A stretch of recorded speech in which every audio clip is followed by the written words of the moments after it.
Stay safe, happy learning, say no to theft of electricity, first time every time. किसी भी power distribution line का पहला requirement है कि वो रोबस्ट होना चाहिए और सेफ होना चाहिए। रोबस्ट होने के लिए उसका सपोर्ट स्ट्रक्चर सबसे पहले मजबूत होना चाहिए। सपोर्ट स्ट्रक्चर या तो पीएससी पोल हो सकता है, पीएससी प्री स्ट्रेस्ड कंक्रीट, ये सीमेंट के पोल होते हैं, या फिर रेल पोल हो सकते हैं, या फिर ट्रांसमिशन टावर लाइन हो सकते हैं, या फिर ये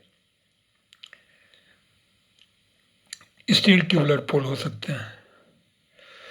दूसरा क्राइटेरिया है रोबस्ट होने के बाद कि इसको सेफ होना चाहिए, और सेफ होने का first and foremost criteria is कि इसको प्रॉपरली अर्थ पे होना चाहिए।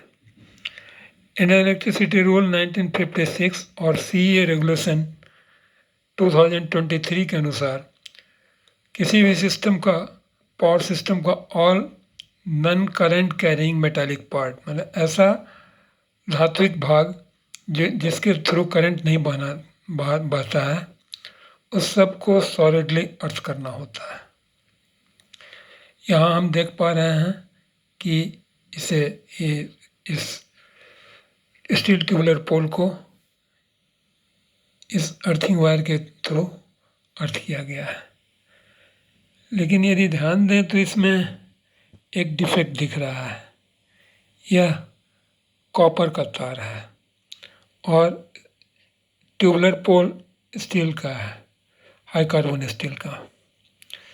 ये जहाँ जॉइंट हो रहा है वहाँ ये दो डिसिमिलर मेटल का जॉइंट है। यहाँ पर लॉन्ग रन में कोरोजन होगा और कोरोजन के कारण इसका अर्थिंग रेसिस्टेंस बढ़ेगा और अप्रोप्रिएटली प्रोटेक्टेड ये नहीं रहेगा। इससे बचने का उपाय यह है कि इसमें ये स्टील है तो हम भी steel wire GI galvanized iron wire से इसको अर्थ करें, या फिर इसमें कॉपर के चोरी हो जाने का भी खतरा होता है, और अब तो गैल्वेनाइज्ड आयरन, ये आयरन वायर भी चोरी हो जाते हैं। इससे बचने का एक तरीका है कि कॉपर वेल्ड वायर, ये आयरन और कॉपर का मिला जुला एलॉय नहीं, आपस में एक दूसरे से वेल्डेड हैं। इससे यदि अर्थ किया जाए तो यह सॉलिडली अर्थ रहेगा और इसमें कोरोजन भी नहीं होगा और इसकी चोरी भी नहीं होगी, क्योंकि कॉपर जो है वह आयरन स्क्रैप डीलर्स के लिए कॉन्टामिनेंट है। आयरन स्क्रैप डील करने वाले या स्टील फर्नेस वाले कॉपर स्क्रैप को बहुत सावधानी से चुनते हैं और उसे हटाते हैं। सामान्यतः करते क्या है कि हम ट्रांसपोर्टेशन कॉस्ट बचाने के लिए जो मटेरियल आता है उसको स्टोर में नहीं लेकर के साइट पर ही गिरवा देते हैं। तो पीएससी पोल का या कंक्रीट पोल का तो हम देखिए 27 फीट का पोल है, 4.5 फीट नीचे जाता है और ये एक लूप निकला हुआ देख रहे होंगे आप, इस लूप के थ्रू इसको अर्थ कर दिया जाता है। लेकिन अब ये रेल पोल है, इसको अर्थ करने के लिए तो होल करना पड़ेगा, या फिर सामान्यतः लोग करते क्या है कि ऊपर में भी क्रॉस आर्म है, यहाँ से लेके यहाँ तक ज़मीन तक जीआई तार से अर्थ करते हैं। तो हम इस लेंथ ऑफ जीआई तार को बचा सकते हैं। इस पॉइंट पर जैसे ये